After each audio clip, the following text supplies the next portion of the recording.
Hello guys, welcome back to my channel ইটুকে rider.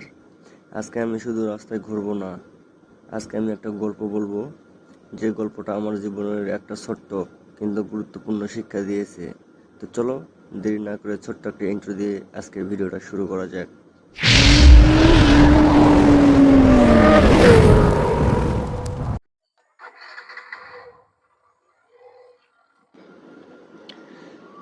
সেদিন বিকেলটা ছিল একদম শান্ত, হালকা বাতাস আর রাস্তায় খুব ভিড়ও ছিল না। আমি ভাবলাম একটা লম্বা রাইড দেই, মাথাটা ফ্রেশ করি। বাইক নিয়ে বের হয়ে পড়লাম। শুরুতেই সব কিছু একদম ঠিক ছিল, রাস্তাটা চেনা, স্পিডও কন্ট্রোলে, আর মুডটাও ছিল ভালো। হালকা গান বাজছিল আর আমি শুধু রাস্তাটাকে ফিল করছিলাম। তো কিন্তু আসল সমস্যাটা শুরু হলো ছোট্ট একটা মোড় থেকে।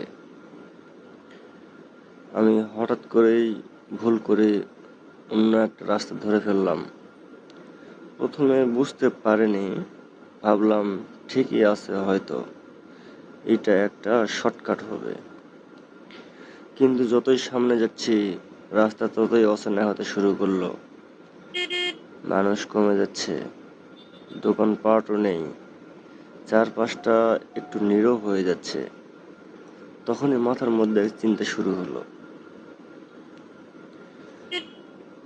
আমি ফোন বের করে নেট অন করলাম, কিন্তু নেটওয়ার্ক খুবই দুর্বল। নেটওয়ার্ক কাজ করতেছে না। আমি গুগল ম্যাপ অন করার চেষ্টা করলাম, কিন্তু কিছুতেই কাজ হচ্ছে না।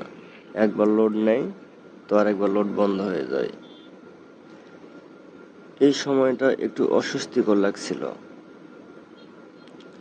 কারণ আমি বুঝে গেছি যে আমি সঠিক পথে নেই। রাস্তাটাও একদম ফাঁকা। তো ওখানে শুধু আমি আর আমার বাইক, আর কেউ ছিল না। একটা মুহূর্ত মনে হলো আমি যেন কোথাও হারিয়ে গেছি।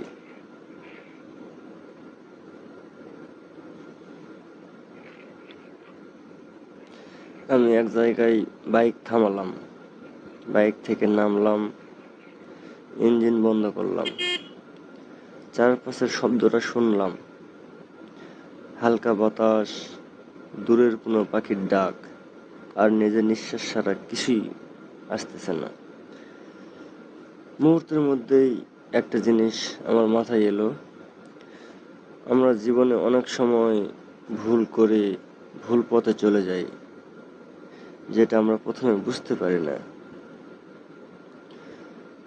আর যখন বুঝি তখন একটু ভয় লাগে, অনেকটাই ঘাবড়ে যাই। আমি আবার ধীরে ধীরে চেষ্টা করলাম পথ খুঁজতে, আর তাড়াহুড়ো না করে গাড়ি ধীরে ধীরে চালালাম। রাস্তার ধারে কয়েকটা লোকের দেখা পেলাম, তাদের জিজ্ঞেস করলাম আর নিজের মাথাটাকেও ঠান্ডা রাখলাম। কিছুক্ষণ পরে আমি আবার চেনা রাস্তায় ফিরে এলাম, আর ফিরতি পথে একটা জিনিস বদলে গেছিল, আমার বাইকের স্পিড, আমার চিন্তা করার ধরন। সেদিন বুঝেছি সব সময় দ্রুত এগোনোই ঠিক না। কখনো কখনো হারিয়ে যাওয়া মানে শেষ না, এটা শুধু নতুন করে শুরু করার একটা সুযোগ। তো আজকের রাইডটা এখানে শেষ। যদি গল্পটা ভালো লাগে তাহলে সাবস্ক্রাইব করে পাশে থেকো। আর আপনাদের জীবনে এমন কোনো ভুল রাইড হয়েছে কিনা তা কমেন্টে জানাবেন। তো আবারও দেখা হবে নতুন একটা গল্পতে, নতুন একটা রাইডে। তো ততক্ষণ ভালো থাকবেন, সুস্থ থাকবেন, সেভ রাইড করবেন।